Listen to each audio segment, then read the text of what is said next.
Salut à tous, c'est le militant, le père fondateur de la RDNA, le porte-parole.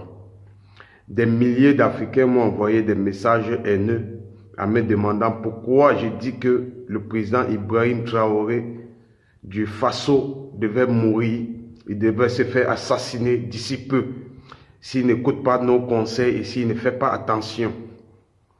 D'abord, à toutes ces personnes qui m'ont envoyé ces messages haineux, sachez que vous n'êtes pas les seuls à aimer notre jeune petit frère et notre président Ibrahim Traoré. Mais nous, en tant que militants, en tant que porte-parole, ce que l'histoire nous a enseigné, nous apportons ça pour pouvoir le préserver. Parce que nous, les Noirs, nous sommes la communauté inférieure dans le monde. En termes de prise de parole, en termes de pouvoir, en termes de développement, toutes les communautés sont devant nous. Donc nous n'avons pas de leader capable de changer les choses à chaque année. Il faut toujours des décennies. Donc aujourd'hui, que nous avons encore un jeune frère que nous apprécions, que nous pensons qu'il est courageux, nous pouvons le soutenir. Mais le chemin qu'il est en train d'emprunter, c'est une pente très risquée. Et sa vie en dépend. Voilà pourquoi nous sommes venus ici, encore une fois de plus, pour lui dire, s'il ne fait pas attention, il va mourir comme une poule. Comme une poule. Ibrahim Traoré, il n'a jamais fait la politique. Il n'a jamais fait la politique. C'est quelqu'un qui est toujours resté dans les casernes. Et derrière un coup d'État, il s'est retrouvé chef d'État. Et ça demande de lourdes responsabilités et ça demande de connaître la politique.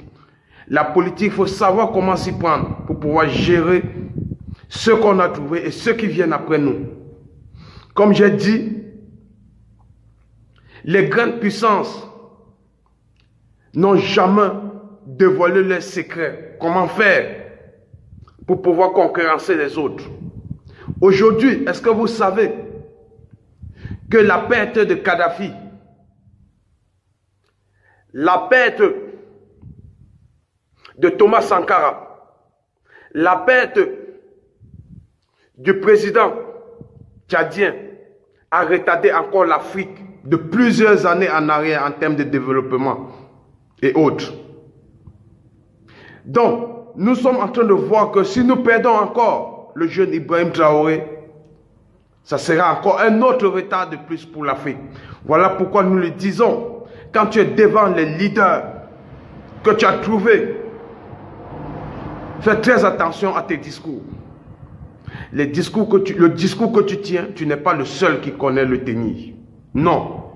Il y a plein de sournois parmi les dirigeants africains qui savent le tenir, mais ils ont compris comment faire avec les Occidentaux, comment gérer avec les États-Unis, comment gérer avec les grandes puissances. La Chine a compris comment gérer pour pouvoir avoir une bombe atomique aujourd'hui. Ils l'ont fait dans l'ombre. La Corée du Nord, Kim Jong-un, comment on appelle, le vieux Mao, il a compris comment il fallait procéder pour avoir une bombe atomique. Nous aussi les Africains, si nous voulons développer l'Afrique, soyons sournois.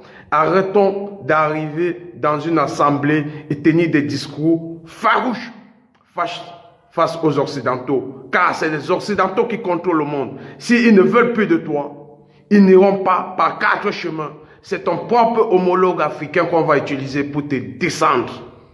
Et un jeune frère comme Ibrahim Traoré, nous ne voulons pas le perdre. Mais pour le supprimer de cette vie parmi nous, ça ne prend pas 1 minute aux puissances. Thomas Sankara est une victime. Kadhafi est une victime. Le président tchadien est une victime. Attends, Kadhafi n'était pas n'importe qui. Mais vous avez vu ce qu'il est arrivé. Passez ce message à Ibrahim Traoré. Ton discours a été interrompu par Macky Sall. Il t'a répondu en un mot. Tu es très jeune pour tenir ce genre de discours. Laisse tes aînés s'exprimer.